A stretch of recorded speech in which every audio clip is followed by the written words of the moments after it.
Sir, Yeah. there was a small issue that you have sent two links. Like this is the link which you sent on first day, and yesterday also you sent a new link. So could you For the just Zoom? yeah No, in the email? no, it's the same thing. Some people have joined. I mean, there are some newly added address, so my email address. So that's why. No, that new link you sent yesterday that is not the same as this meeting. So Is that that so? yeah. I was trying like 5 minutes earlier. So you can just write again. Oh, is that so? Why did it got changed? I don't know. I didn't change anything. I mean, I'm just starting the same meeting which I scheduled earlier. So I didn't change anything. So I don't know why. Yeah. Just hope everyone has joined now. I mean, how many are there? Okay, I hope it's fine. Okay.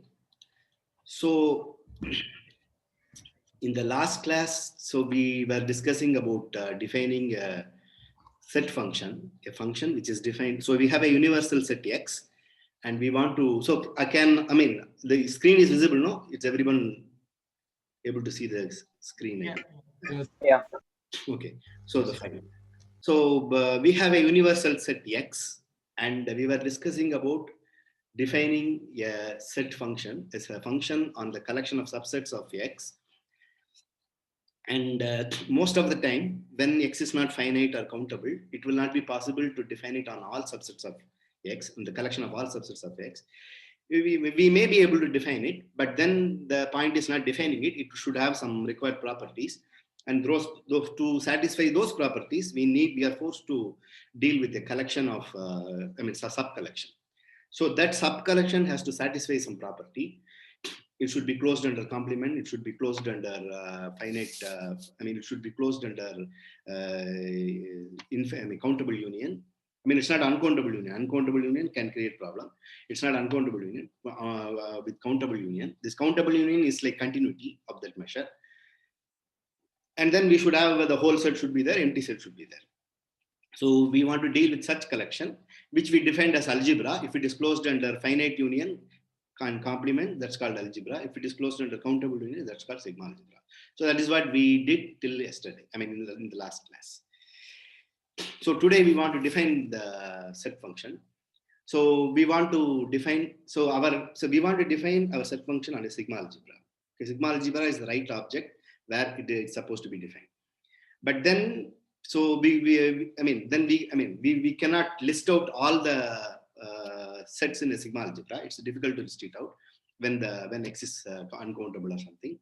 So we want to deal with an algebra. So the algebra is something where we define our measure initially, then we extend it. Okay, by extend it by some process. So for example, here the algebra, even though R is uncountable, here the algebra is listed here. Where is it? Oh, sorry. Yeah, here. Oh, I was on the wrong page anyway. So here we have the algebra. So here, for example, when you take you can take the real line itself. When you take the interval 0, 1, half closed, half open interval, then you can take the finite union of half closed, half open intervals. And these things form an algebra. You can check that these things form an algebra. This is closed under finite union and complement. If you take a complement, that will again be a union of sets like that. So, but this is not a sigma algebra. Then we want to take the sigma algebra generated by this, and we exactly do not know what it is. It is just an object. So there is a unique object which is a unique sigma algebra which is generated by this, which is well defined. As you know, it is just the intersection of all the sigma algebra containing that. So that is the sigma algebra generated by that.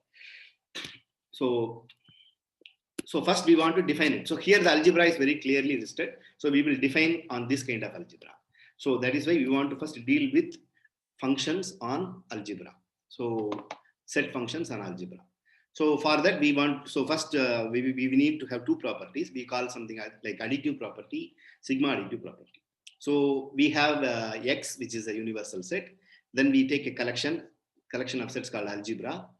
So if we have an algebra, then a function from A to 0 infinity. So our measure has to be positive. It can be infinity. Notice that it includes infinity also. It's a closed interval, 0 infinity. So it can take the value infinity also. And so for empty set, it has to be, I mean, empty set cannot have any length or something.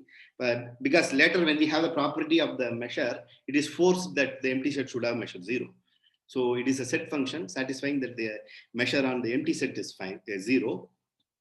And it satisfies this additive property. This is the only property we have. I mean, additive property means either this set finitely additive or a countably additive, which is also called sigma additive. So if we have finitely many sets A1 up to AN in script A in the algebra, which are mutually disjoint, it should be disjoint. So then the measure of the union of the finite union of those sets is just the summation of those mu of individual measure. So this is just like if you have different sets like that, then if you have a length of, if you know each of the length, when they are disjoint, when you add the length, you should get the length of the big set, I mean the union.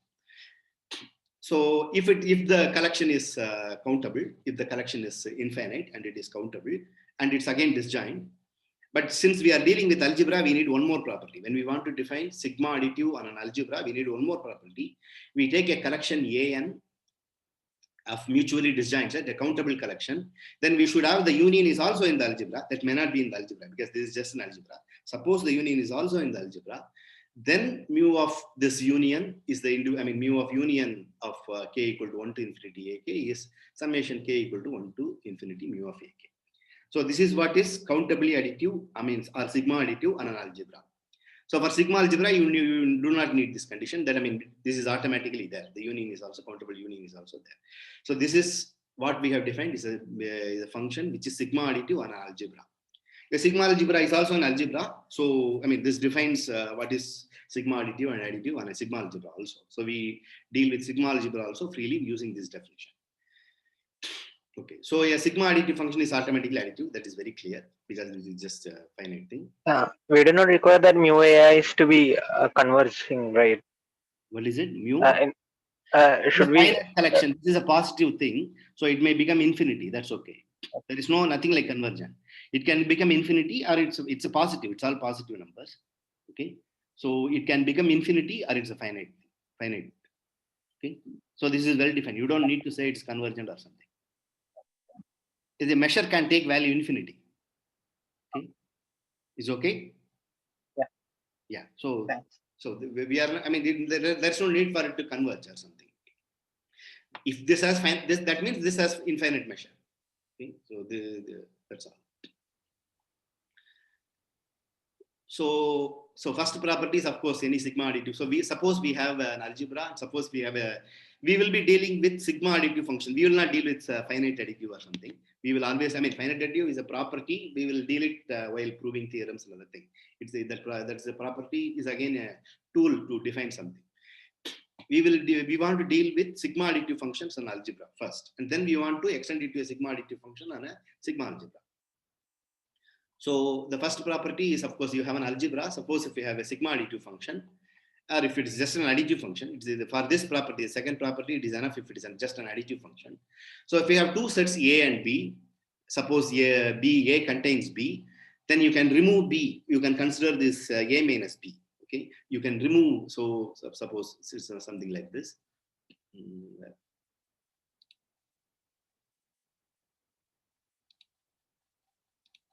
So let us take a set like this. This is our set A, and this is our set B. Okay, then this is A. Try A, and suppose this is B. Okay, it's okay. This is B. Then this is A, and this is A minus B.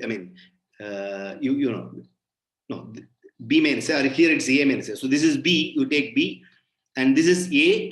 You remove the B. Then remove the intersection. So that is what is this A. You remove the intersection. That is what is this. But here it is contained in that. So I should erase.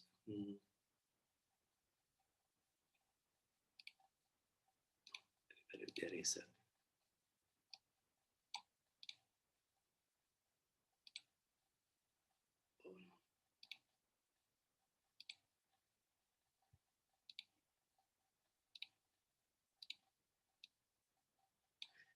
No, in our case, B contains A. So suppose if you have this is my A and this is my B, okay, then this region, this is A minus B. So now this, this A can be written as this B, this is B, B union A minus B. Okay. So A is, so this means that mu of, then these two are disjoint sets. These two are disjoint sets. So you can write mu of A, because it's additive, you can write mu of A as mu of B plus mu of A minus B. So because of this mu of A minus B is positive number. So because of this, mu of A is greater than mu of B. So this, so if B is contained in A, then mu of A is greater than mu of B. Okay. So this is very easy to verify. Okay. So when we have this property, suppose if we have some mutually disjoint sets, and suppose we have an additive function on an algebra A or a sigma algebra, whatever, algebra A, and suppose we have a countable collection AN, and which are mutually disjoint, and suppose the union is also there, union of K equal to 1, the countable union is also there in A, then mu of this K, so this is finitely additive, so this mu of this countable union is certainly greater than any finite union, because finite union is contained in the countable union. So because of that, this mu of this is greater than the finite union. So the one step is not missing here. Mu of this countable union is greater than any finite union. Then because it's disjointed, then finite union is just the summation of the individuals, summation of the measure of the individual sets. So that is what is written here. So mu of mu of this countable union is greater than or equal to this finite sum. But then this is true for all n, then you can take the limit n going to infinity. So because of that, this is true, that mu of the countable union is greater than summation. This is for any additive function. You are not assuming countably additive. If you have any additive function, then it satisfies this property. This is because when we say these things we are doing, because when we want to prove sigma additivity and other things, we will assume additivity and we will assume one more property, and then we will prove sigma additivity. Okay. So, yeah. Sir, will you please show point 117 here? Say it again. Sir, will you please scroll up to the previous page once, please? Previous page. What is that? Yeah. Point 1. Yeah. Point 1 is trivial. It just says if it is sigma additive, it is also additive, which is clear. Sigma additive is a more general property. It's a stronger property. Okay. It is countably additive, then it is certainly additive. That's all. Okay. So then we proved that if it is, if you have an additive function, then if B is contained in A, then mu of A is greater than or equal to mu of B.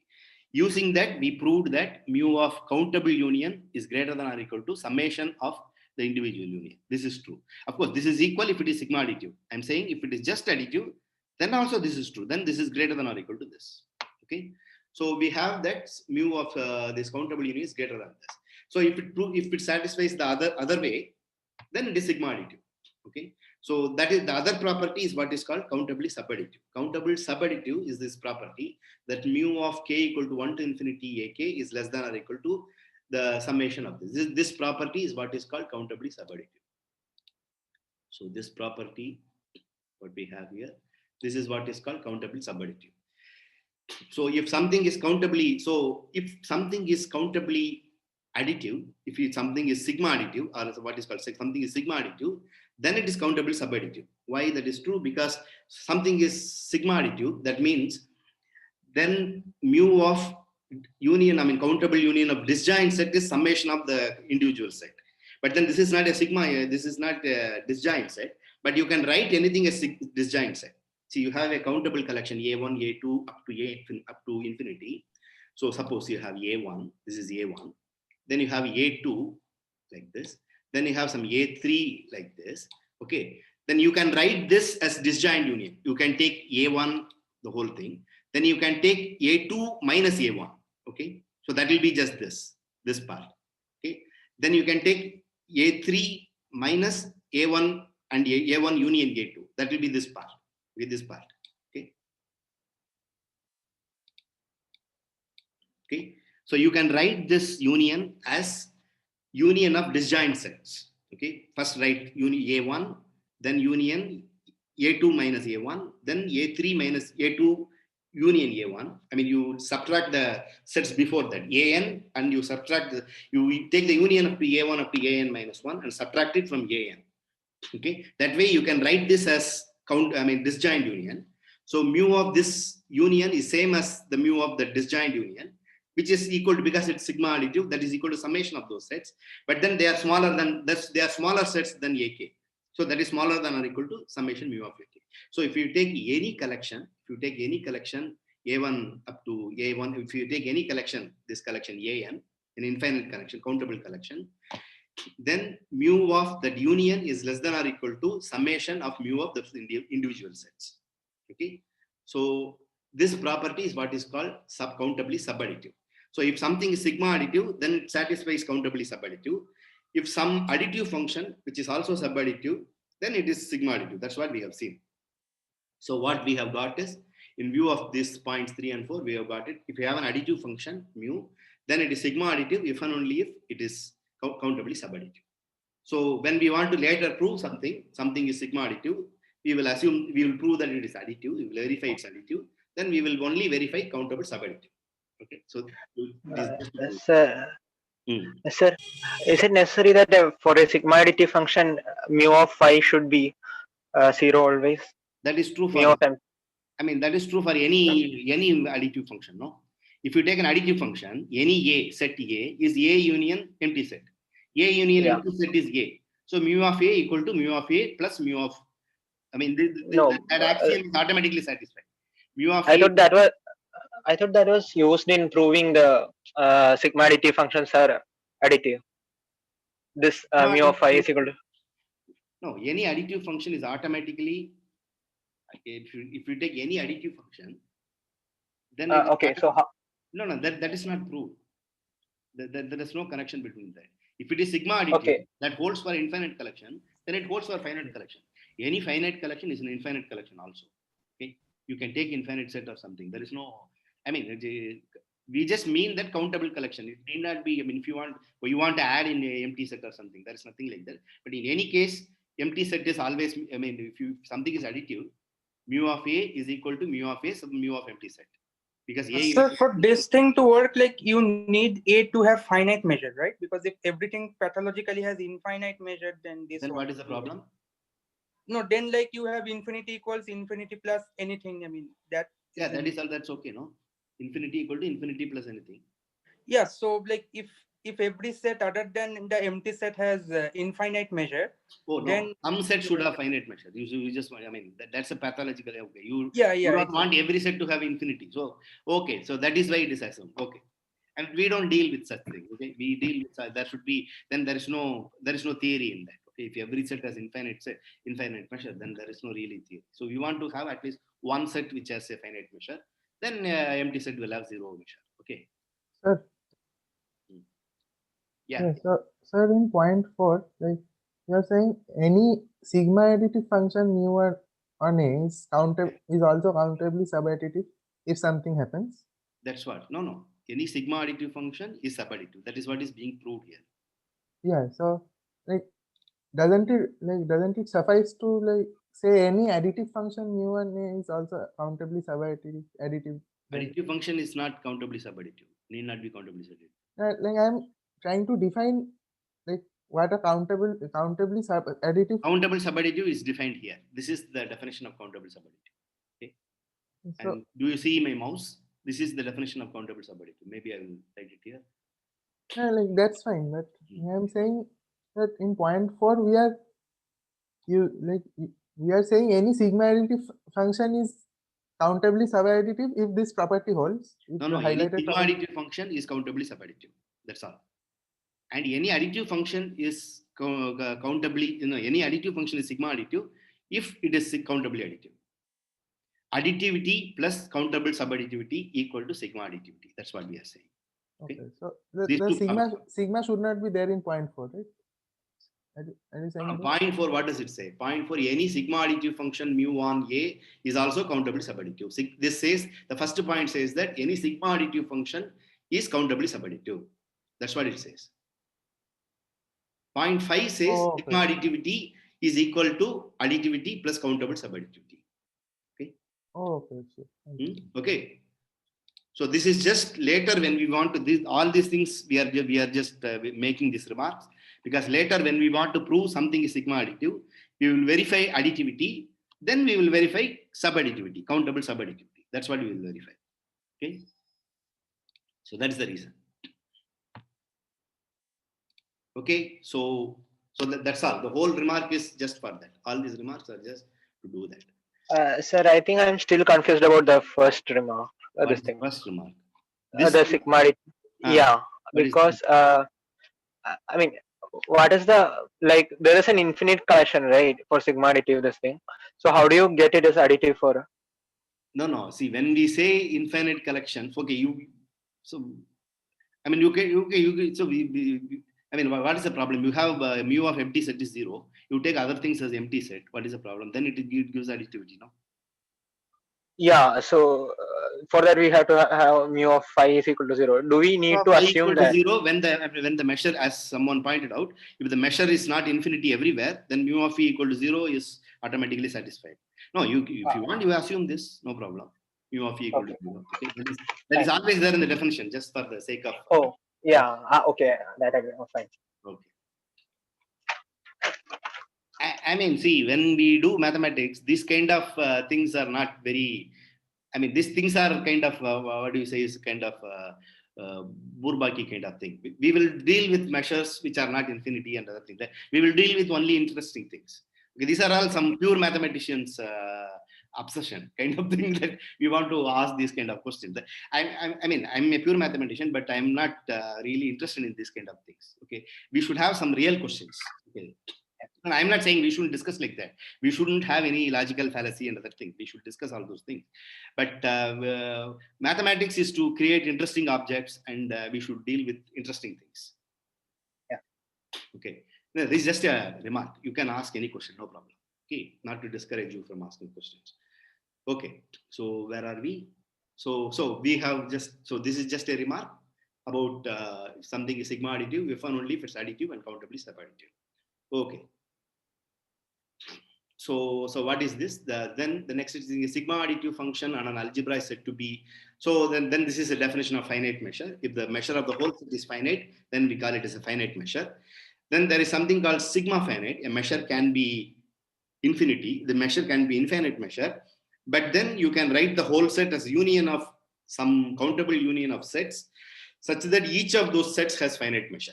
That a and the x is written as countable union, n equal to 1 to infinity, and each mu of n has finite measure. Okay, then that is what is called a sigma finite measure. Okay, so that's so a sigma. Yeah, I mean, this is, we haven't defined measure because we want to define measure on sigma algebra. This is just defined on algebra. So we say a sigma additive function mu is finite if the measure of the whole set, I mean its value on the whole set is finite.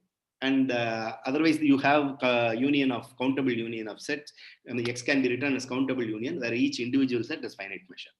Okay. So here is an example. I mean, we haven't given real example. So for real example, we have to work. I mean, we want to define, this is not the real example. I mean, this is not interesting example. This is just an example which is not very useful. We want to, so one example can be you take this natural number.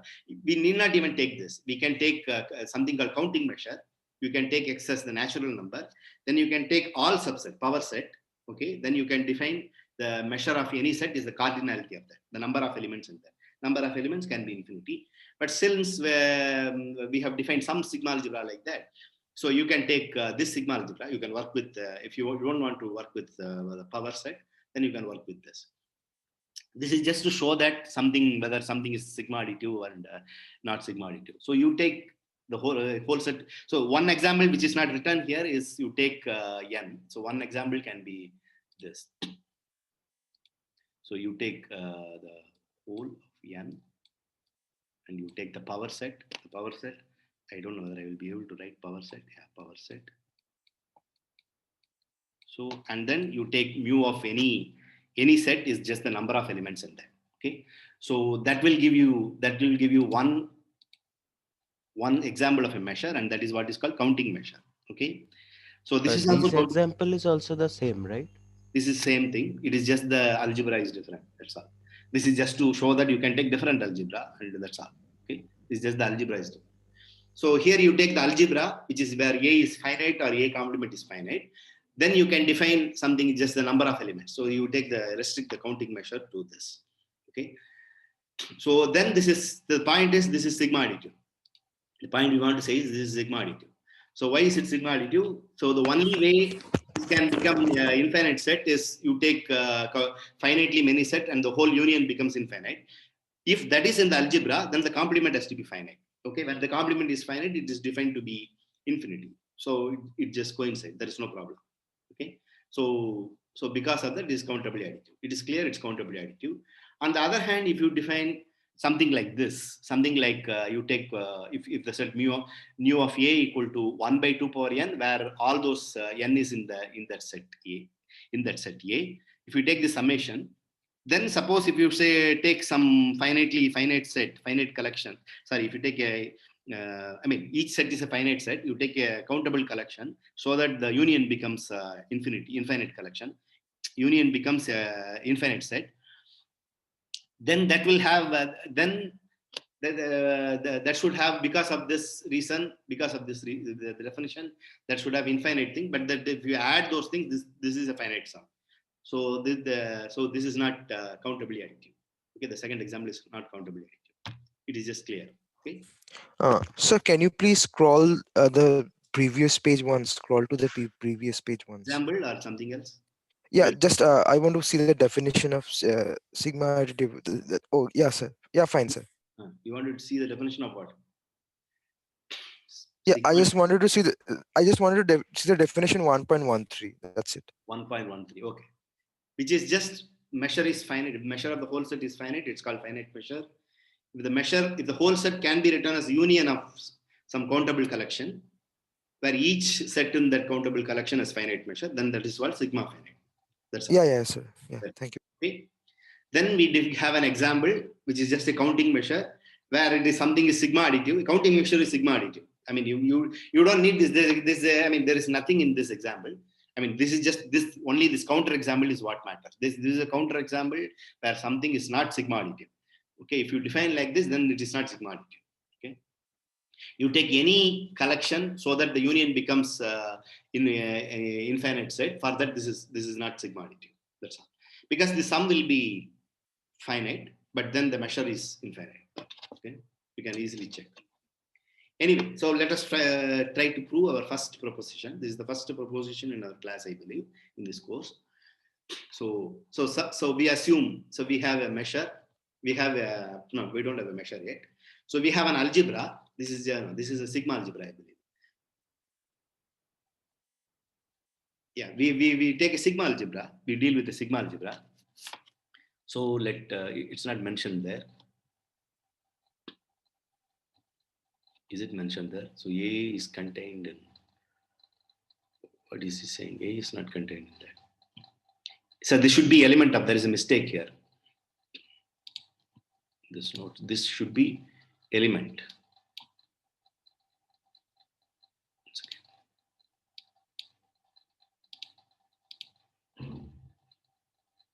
Right. Okay. This is an element of this. Okay.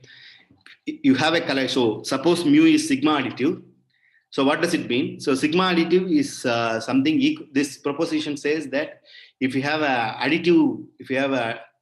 additive function on some algebra or sigma algebra A, then it is sigma additive. We have seen that it's sigma additive if and only it satisfies countable subadditivity. Here there is some other definition. This is something like continuity of that function mu. So it is equivalent to continuity of that function. That is, suppose if you have an, a collection an, such that an increases, an is an increasing collection. A1 is contained in A2, A2 is contained in A3, an is contained in an plus 1. Then an, this means that A equal to union of all those an. A equal to, this is what it means. Union of an. Okay. I have written.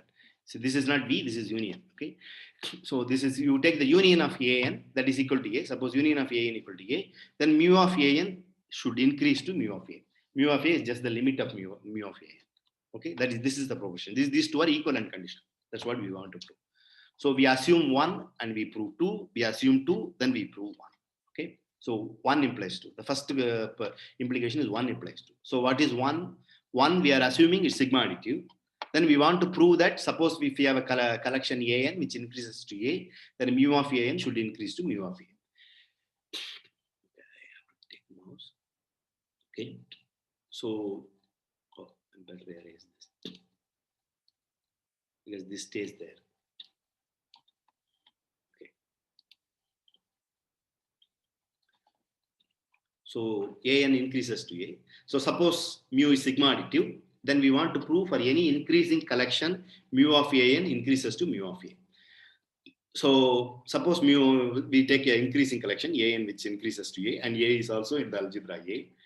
Then a can be written like this, which we have already seen earlier. I mean, I told you earlier that a equal to a1 union a2. This is an increasing collection, a2 minus a1. Then a3 minus a, I mean, we don't have to subtract all the sets because everything is contained in the previous, I mean, the next set. So we can write it as a1 union a2 minus a1, then a3 minus a2, then a4 minus a3. Okay, so the an plus 1 minus an. So a equal to a1 union n equal to 1 to infinity an plus 1 minus an. This collection is disjoint.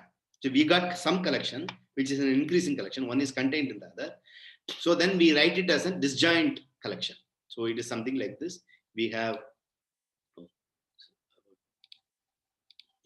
the first set is a1. Okay, then this is an increasing collection. This is a1. Then this is a2. Then a3 is bigger than this. So this is a1. Okay. Then we write it as a2 minus a1 is this area. Then we take a3 minus a2. So we just go on like this. So we have this union an, which can be written union an is a. This is increasing union an is a, which you can write it as disjoint union like this. So once we have disjoint union, we can use the sigma additive property. Then because of that, we have mu of a equal to mu of a1 plus n equal to 1 to infinity mu of an plus 1 minus mu of an. So I mean, which is just mu of an plus 1. This mu of an plus 1 minus an. But that is equal to mu of an plus 1 minus mu of an because of additivity. That is clear, no? Because mu of an plus 1 is a bigger set. Mu of an plus 1 equal to mu of an plus mu of an plus 1 minus an. So because of that, mu of an plus 1 minus an, this is set minus. Okay, mu of an plus 1 minus an equal to mu of, this is algebra minus. Okay, mu of an plus 1 minus mu of an. Okay, this minus is set minus. Okay, this minus is algebra, the addition, subtraction minus, subtraction. So we are using the fact that mu of an plus 1 minus an is just mu of an plus 1 minus mu an, right? That's the additive. But for that we need mu of an to be finite, right? For that mu of an to be finite, because we are we cannot subtract infinity, right? That is right.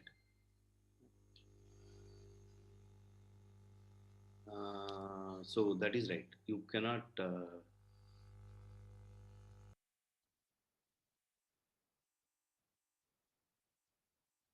Sure, you cannot have infinity.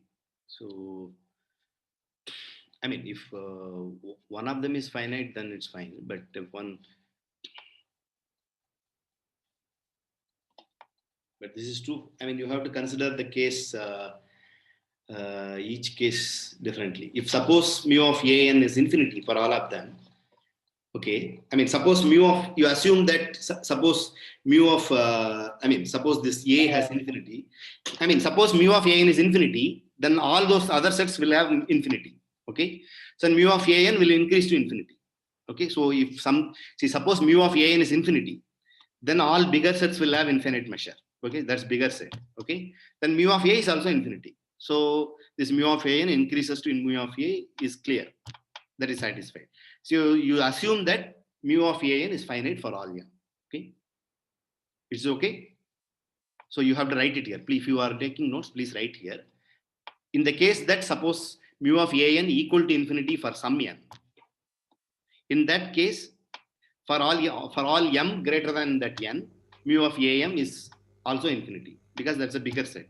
So mu of an will increase to infinity, which is mu of a. Mu of a is also infinity because that's a bigger set. Okay. So this proposition is satisfied. So now we assume that mu of an is not equal to infinity for all n. So then we do this. It's okay. So it's a good point. Thanks. Is it clear now? Yes, sir. Yes, sir. Okay, Yes. so that's all. So you please write. I cannot write with my mouse. It will be very difficult. So you please write that point. Okay. So we are assuming that mu of an is not equal is finite for all n. So then this is true. Okay. Then this is true. Then this is true. All these things are true. So that's a good point.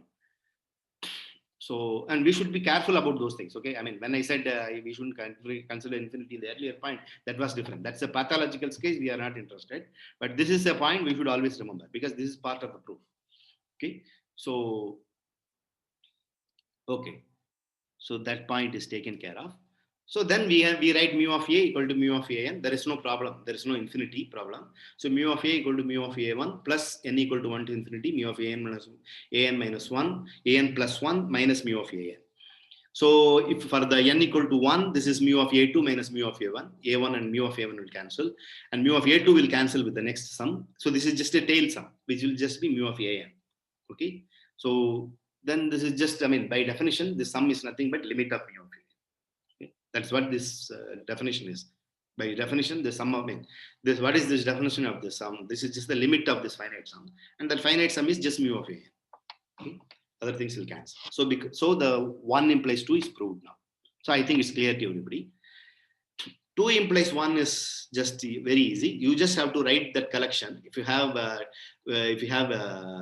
disjoint collection, you have to write that collection as some increasing collection. Like if you have a, then you can write a bn equal to, you can take bn to be k equal to 1 to n, ak.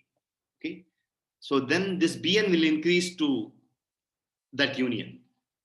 I mean, suppose if you have a an and a equal to union, the ans are disjoint sets, and a equal to this k equal to 1 to infinity ak, then you take the you take the finite union and call that as bn. Then that bn will increase to a, as the union of all those bn will be that. So if you assume the condition 2, then mu of bn will increase to mu of a. So that's what it means by.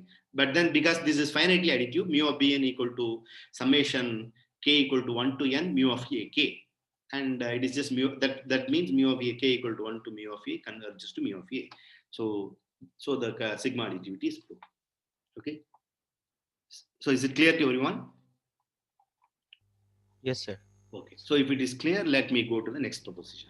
So what we have proved in this proposition is if something is additive, if some function is additive, some function is sigma additive, then it is continuous from inside. This is what is called continuous from inside. So if an increases to a, then mu of an will increases to mu of a. So sigma additive function is also continuous from outside. That is, if you have a decreasing collection an and an decreases to a, then mu of an will decreases to a, provided this mu of, I mean, the bigger set, a1 is the bigger set. If you have a collection an which decreases to a, then a1 is the bigger set here. Okay, if mu of a1 is finite, then this mu of an will decreases to mu of a. Okay, this condition is needed. Otherwise, this is not true. We will see an example. Until now, we have only one example, which is the counting measure. That gives a counter example. Using the counting measure itself, we will get a counter example. Later, we will construct the Lebesgue measure. That will also give a counter example, if you wish. It's just the, analog of whatever the counter example we have here. Okay. So we assume sigma additivity. We have proved earlier, the earlier theorem is different. That is, if you sigma additivity is equivalent to the continuity from inside. Here we are proving if you assume sigma additivity, then we have continuity from inside. We want to say that when mu of an is finite, then it is continuous from outside also. Okay, continuous from the top or whatever we want to call it. So we have a. So we want to prove this. We assume sigma additivity. Then we have a collection where an decreases to a. That is, if you take the intersection of an that is equal to a, then we want to prove mu of an decreases to mu of a. So we can write a1. So here what will happen? Here the set is decreasing. Okay, so we have a big set. So let me try to write here. Try to draw here. We have a big set which is a1. Okay, maybe I should have drawn a bigger one.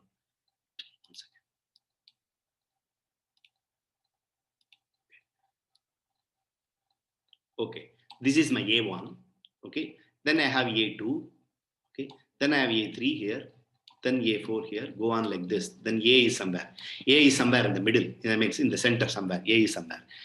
Then this A1 can be written as, this is the whole thing is A1. A1 can be written as, the A is somewhere. Assume that this is, I mean, there is a limit and this is A.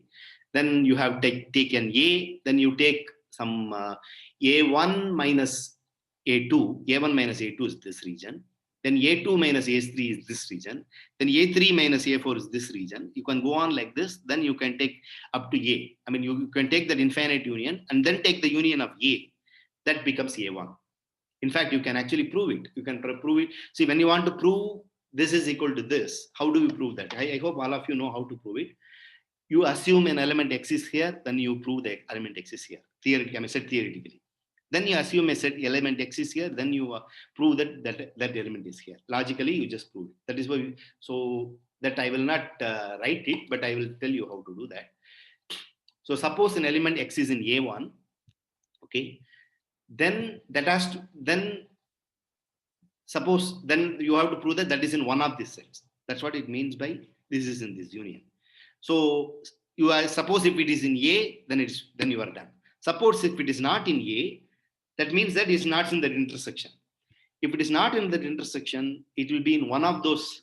I mean, then you have to prove if it is not in the intersection, then that is in some set. That is, I mean, that is in A1. So it has to be in one of those. I mean, it has to be in one of those set. It's not in one of those set, but it's not there in the set after that. Okay. So then it will be in one of this union. Similarly, when you just try to write it down, it will be very clear. Or you draw the picture and it will be very clear. Okay. So you can write A1 as this union. Okay. Now this union is disjoint union. So you can write it as mu of A1 as mu of A plus this disjoint union. The summation of these things. Now summation of these things, you will write it as mu of A. Then this will have mu of this. First you will have mu of A1 minus mu of A2, then mu of A2 minus mu of A3. So mu of A1 will remain there. And then you will have the limit of mu of AN, if you just write it like this. Okay, that is what this sum is. Plus mu of A. Okay, then you can cancel this mu of A1. To cancel this mu of A1, you need that mu of A1 has to be finite. Okay, otherwise you cannot cancel it. Okay, if mu of A1 is finite, then you can cancel this mu of A1. Then you get limit of mu of A1 equal to mu of A. Okay, so it is important that mu of A1 has to be finite. Then only you can use this. Is it clear? Yes, sir. Yes. Okay, so this is very simple. But then this is not true when the measure is infinite. That's because you take the counting measure on natural number. Then you consider all m greater than n. After n plus 1, that set has infinite measure. And you can say that you take all those n equal to, the set greater than, all m greater than n. That has infinite measure. There's an infinite set. All this an is infinite set, but if you take the intersection, that's an empty set. Okay, if the intersection of all these an is empty. Okay, that's greater than all n means that is empty. Intersection of all these an is empty. So mu of the intersection is 0, but all mu of an has infinite measure. So this is not true when the measure is infinite. Okay, I think that is clear. So you can take in the Lebesgue, when we define Lebesgue measure, that's also you could. Sir, you also need the finite measure of A1 for the subtraction, right? Sites? Yeah. What did you ask? Say it again. Can you say it again?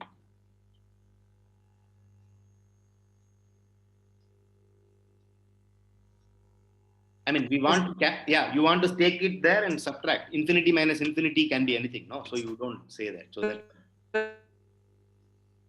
your connection is not good. It is, we want measure to be finite because we want to cancel it. Cancel it means what? You take it to the other side and subtract it.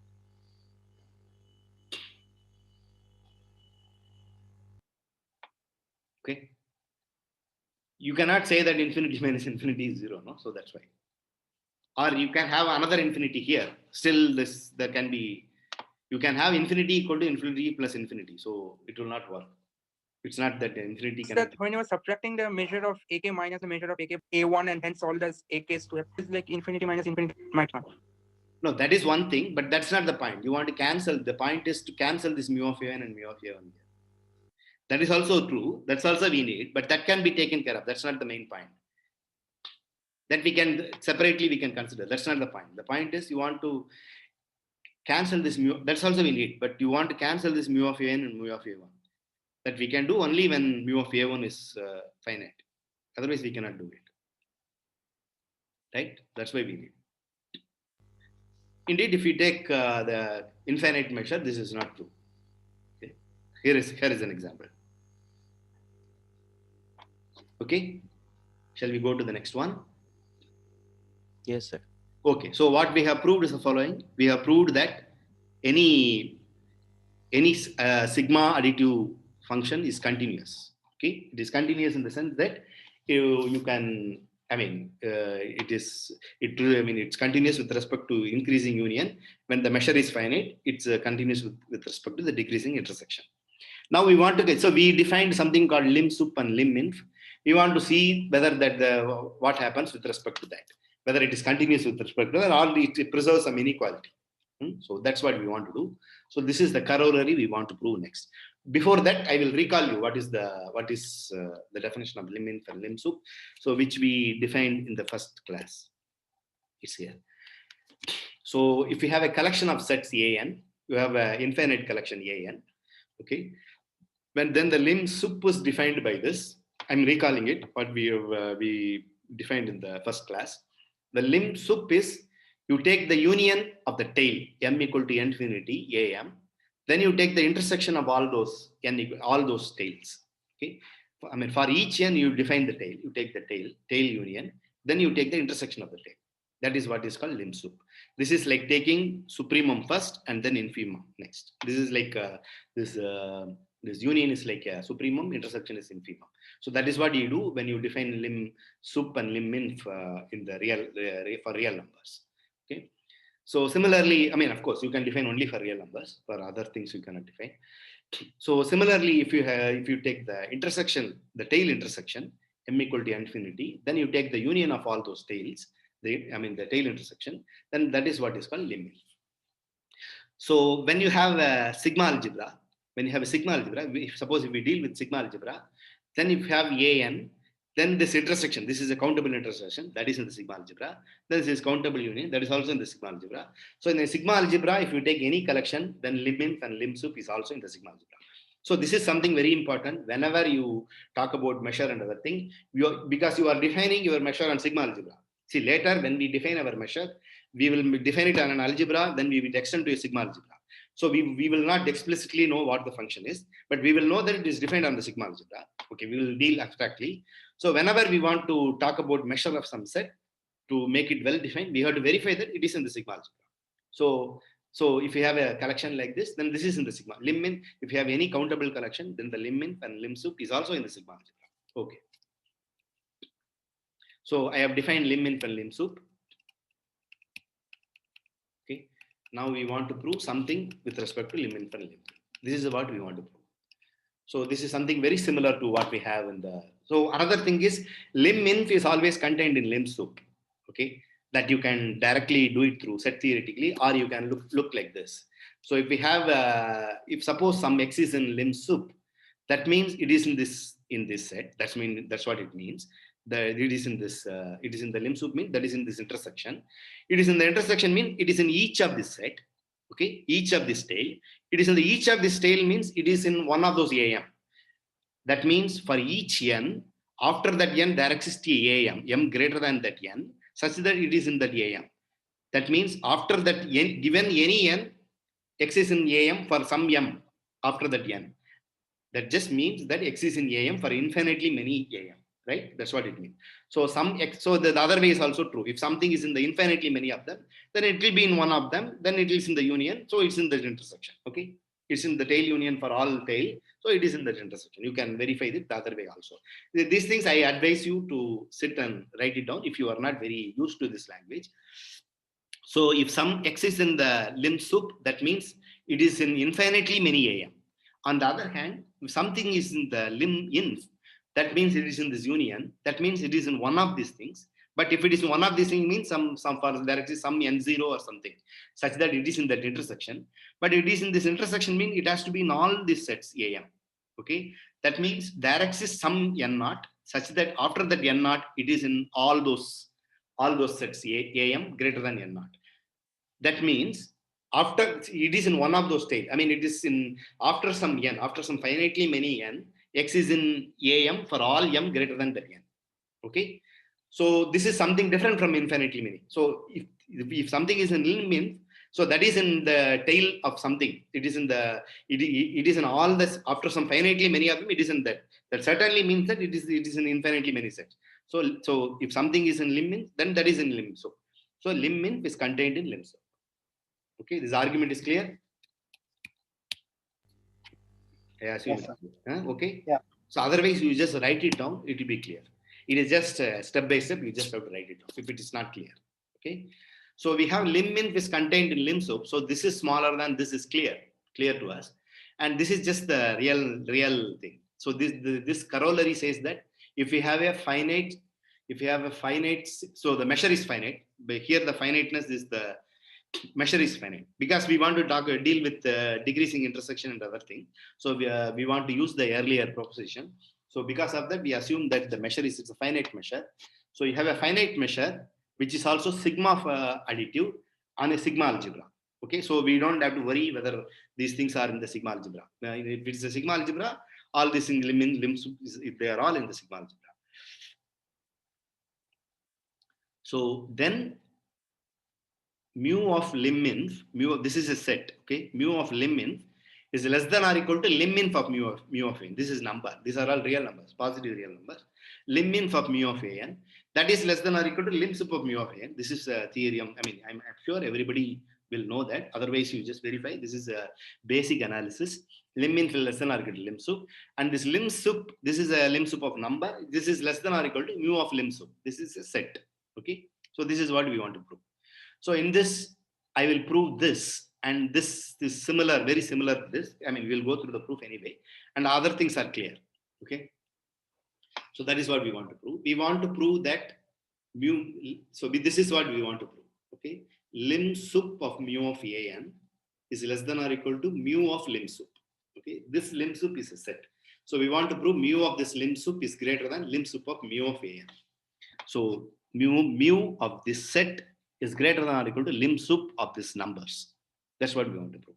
So you call this set as L equal to lim sup of an. Okay.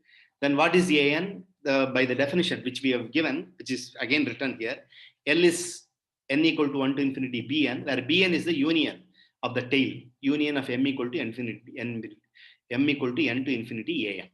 Okay. And this tail is decreasing. Right, this tail is decreasing. You have m equal to n to then when n is greater, this becomes a smaller set. Okay, the n starts from a bigger n. So Bn is increasing. So this Bn decreases to n. So you are taking the lim sup of an is the decreasing intersection of these Bn's. So since the measure is finite, which we have assumed, and since we have already proved that for decreasing intersection, it is just the infimum. It is just which is the limit.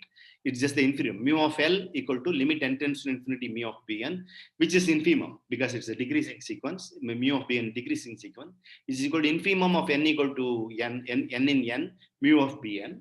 That is the limit. Okay.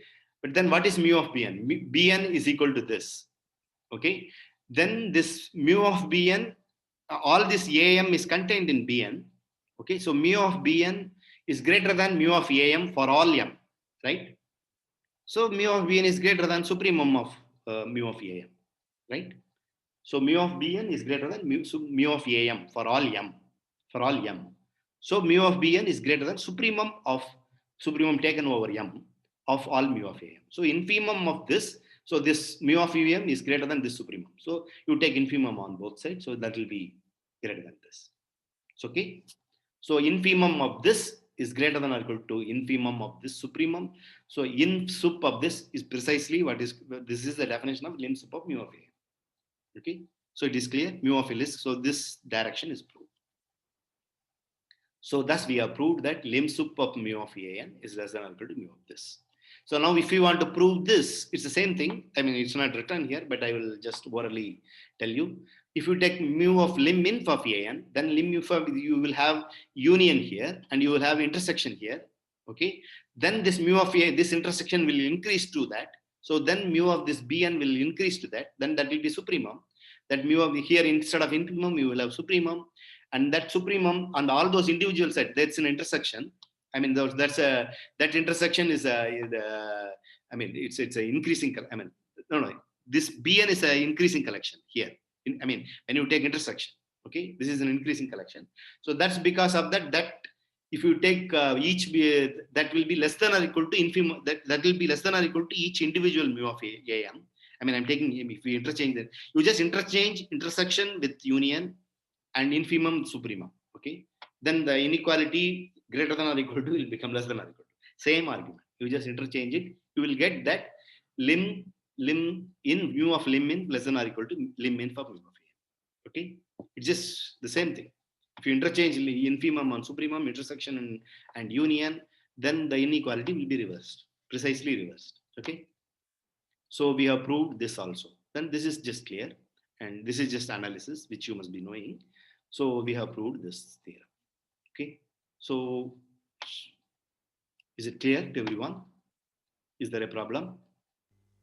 This is clear. This is clear. Okay, so I assume it is clear to everyone. We go to the next one. This is what is called Borel-Cantelli lemma. So this is much more general lemma. This has several versions, and this is the simplest version. This is the, we can call it first Borel-Cantelli lemma. There is second Borel-Cantelli lemma. This is the theorem in probability, but here it's defined for measure, and we are assuming finite measure.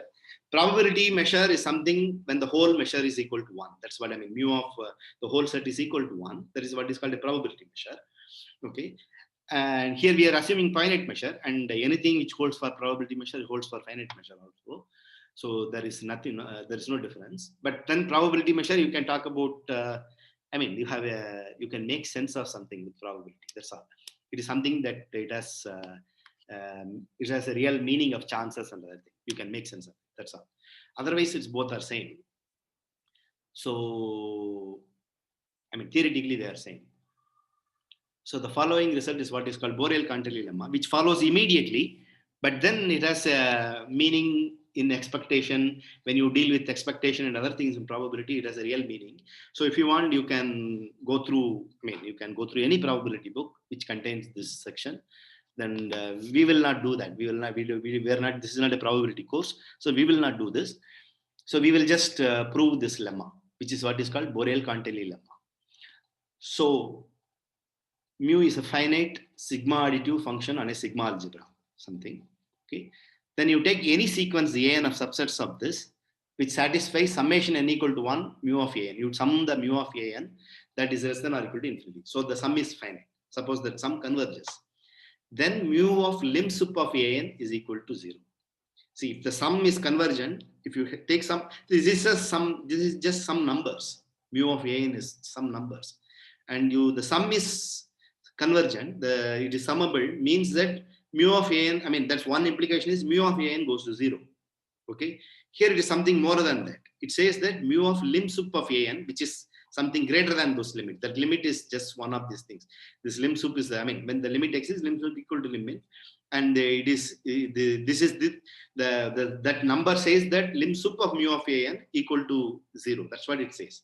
But this is something greater than that. That is also equal to 0. That's what the Borel-Cantelli lemma says. When you make sense of when it is set and when it comes from measure, you can give a meaning for this, and this is mu of lim sup of an equal to 0. Okay, it's something very nice. So that is what this says. You have a collection of sets an, infinite collection. Then suppose n equal to infinity, mu of an is less than infinity. Then mu of lim sup of an equal to 0. Okay, so you call this set L equal to lim sup of an. Okay, then what is that L? L is the intersection of n equal to infinity Bn, where each Bn, as we have already written, each Bn equal to m equal to n infinity. It is just the intersection of the tail, m equal to n to infinity am. Okay, then this mu of L, which is equal to that, which is which is the mu of that intersection, then that will be, I mean, this is that intersection. This intersection is contained in each Bn, right? This is the intersection of Bn, so it is contained in each Bn. So that is less than or equal to mu of Bn. But then there is a countable subadditivity, which says that mu of Bn is Bn is just the union of these things. That is less than or equal to m equal to n to infinity mu of An. But then this sum is finite, precisely means that this tail sum goes to 0. That's what it means by the some series conversion. I mean, it is just the, these are all positive numbers. For something, the sum should be smaller than infinity. Some summation n equal to k equal to 1 to n. That is an increasing sequence of numbers, positive numbers, that increases to something smaller than infinity. So that increases to something that means the tail goes to 0. Okay, that's the equivalent condition. So the tail goes to 0. That means that mu of L equal. So this goes to 0. So mu of L equal to 0. That's what it says. Okay, so the Borel-Cantelli lemma is proved. Okay, this is immediate consequence of what we have done. Not what we have done. This is just clear. This is just direct. Okay. So this is a very useful lemma. I mean, in probability. So we just proved it. So this is just the definition of measure space and other thing. So a measure space means you have a whole set X, then you have a sigma algebra collection, then you have a sigma additive function mu defined on that, which is what is called a measure. A measure is nothing but a sigma additive function defined on a sigma algebra. Okay, that's what is we call a measure. Then we write it like this: X sigma. This is what they have. See, this is just without a measure. You have a set X and you have a sigma algebra. That is what is called a measurable space. That means we can. That's a. I mean, when we talk about measurable, we don't talk about a measure. It just means we can define a measure. Okay? You don't need a measure to define a measure. Deal with a measurable space. Measurable means it's possible to define a measure. Later, when we define measurability or something, we deal with sigma algebra only. We will not deal with measures. Okay. So you have a set X and you have a sigma algebra. When you write like this tuple is what is called a measurable space. You add that mu to that. That's what we call measure space. If you add a measure, then that's called a measure space. That is written here. So any sigma additive function is called a measure, and a measure is called a probability measure. If the measure of the whole set is 1, it's called a finite measure if it is finite. And sigma finiteness we have already defined. So there is something called complete measure, or the sigma algebra is complete. Okay, I mean this has something to do with the sigma algebra. A measure mu is called complete if measure of some set A is 0, then if you have any B contained in A, then I mean it just says that all a set is negligible. If you have a set A that has measure 0, then you have any, then in the sigma algebra contain all subsets of A. If you have a set which has measured 0, then the sigma algebra should contain all subsets of A. That's what written here. If you have a set A in the sigma algebra and you have mu of A equal to 0 and B is contained in A, then B is also in the sigma algebra. That automatically implies mu of B is also 0. So this is what is called completeness. Completeness is a property of the measures, the sigma algebra. Okay, you have all negligible set.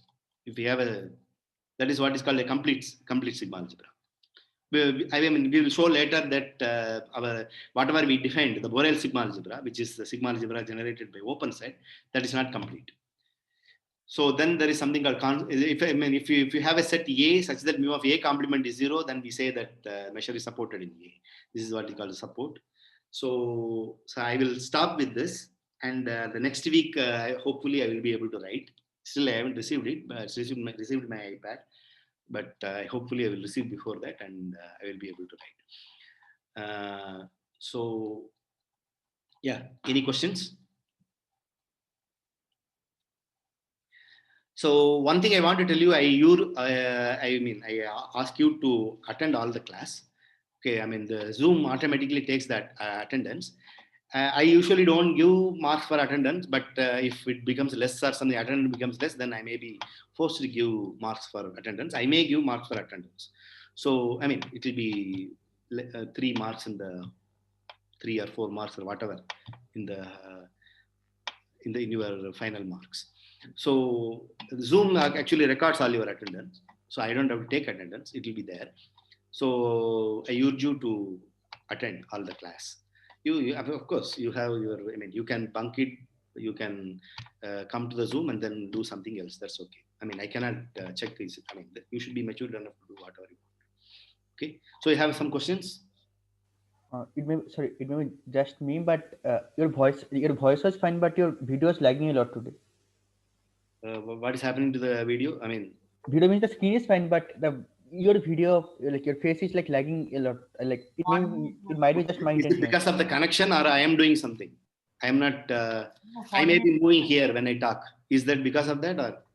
I don't know, video is freezing, like 2 minutes the video. Oh, it's freezing. Oh, that may be due to connection or something. I have a good connection. Okay, I am in my home, so I have a very good connection. We cannot say, I mean, I'm having, so I don't know. That's because of the connection. So that's okay. As far as the audio is clear, it's okay. It's enough, I believe. Okay.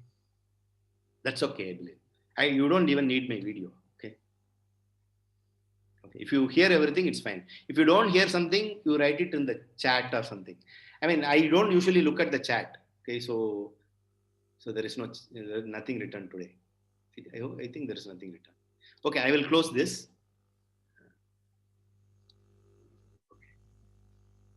So I will close the file. So there is nothing in the chat.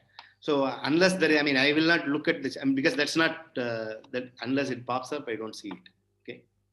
So, okay. So is there any questions? So there is no assignment today. I may ask one of you to present something later, but we haven't done enough. So we'll discuss that later. So can you give 1 or 2 practice questions just for like whatever content you cover? Practice. What is that? We have proved very little things.